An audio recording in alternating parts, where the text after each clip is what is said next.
Bapak Ibu Saudara-saudari umat beriman yang terkasih dalam Kristus Yesus, selamat berjumpa kembali dalam Renungan Harian Provinsi MIC Indonesia pada edisi hari Rabu tanggal 26 Februari tahun 2025. Senang sekali bisa menjumpai Anda dalam permenungan pada kesempatan ini. Baik, kita bersama-sama merenungkan dari bacaan Injil di mana dalam perikop Markus bab 9 ayat 38-40. Di sana Yesus mengajarkan kita tentang sikap yang terbuka atau inklusivitas terhadap mereka yang melakukan pekerjaan-pekerjaan baik meskipun mereka tidak masuk dalam kelompok murid-muridnya. Hal ini berawal ketika Yohanes melihat ada orang yang melakukan pengusiran setan atas nama Tuhan Yesus, dan mereka berusaha mencoba menghentikan orang itu karena mereka merasa bahwa ini kan bukan dari kelompok kita, ngapain harus melakukan tindakan itu menggunakan atas nama kuasa Tuhan Yesus begitu. Tetapi ternyata respon Yesus itu berbeda. Ketika mereka melaporkan, mereka mungkin pikir Yesus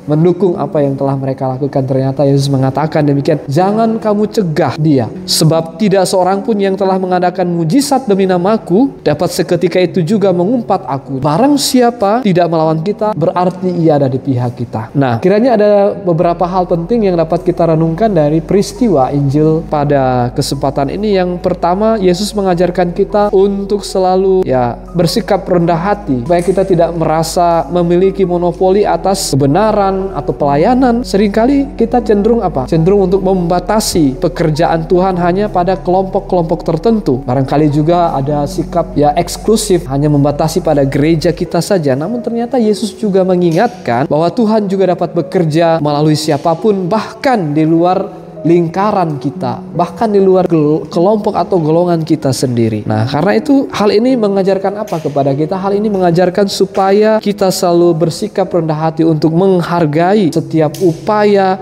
yang dilakukan untuk kemuliaan Tuhan. Semuanya kan untuk kemuliaan Tuhan. Jadi barang siapa tidak melawan kita, maka dia ada di pihak kita. Itu kata Tuhan Yesus. Kemudian hal yang berikut adalah mari kita juga fokus kepada tujuan bersama. Yesus menekankan bahwa siapa saja yang tidak bertentangan dengan kita, sebenarnya dia juga ada di pihak kita. Ini mengajarkan bahwa kita supaya jangan kita hanya melihat perbedaan-perbedaan dalam perjalanan kehidupan, tetapi mari kita juga melihat kesamaan-kesamaan. Ada tujuan bersama yang dapat kita capai. Karena itu dalam pelayanan, meskipun ada begitu banyak keyakinan, keragaman di sana, mari kita bersatu dalam misi yang sama. Bukankah dengan bersama-sama kemuliaan Allah itu semakin luar biasa nampak di tengah-tengah dunia ini? Kemudian hal yang berikut adalah dari perikop ini juga Tuhan mengajak kita untuk melihat karyanya di mana saja. Jadi perikop ini juga mengajarkan supaya kita mengakui dan menghormati karya Tuhan di mana saja bisa terjadi, bahkan jika itu di luar ekspektasi atau pemahaman kita, karena Tuhan tidak terbatas pada cara atau saluran tertentu, dan kita juga harus belajar melihat tangannya yang selalu bekerja dalam berbagai bentuk, bahkan melalui pelbagai macam orang.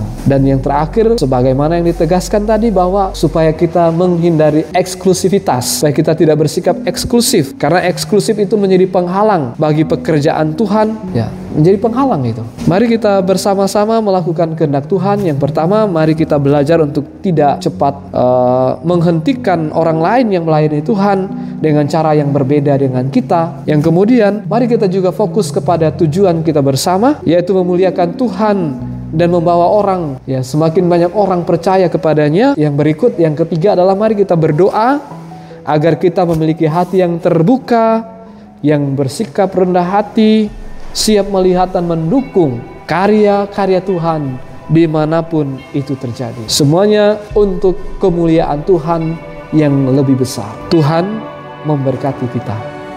Amin.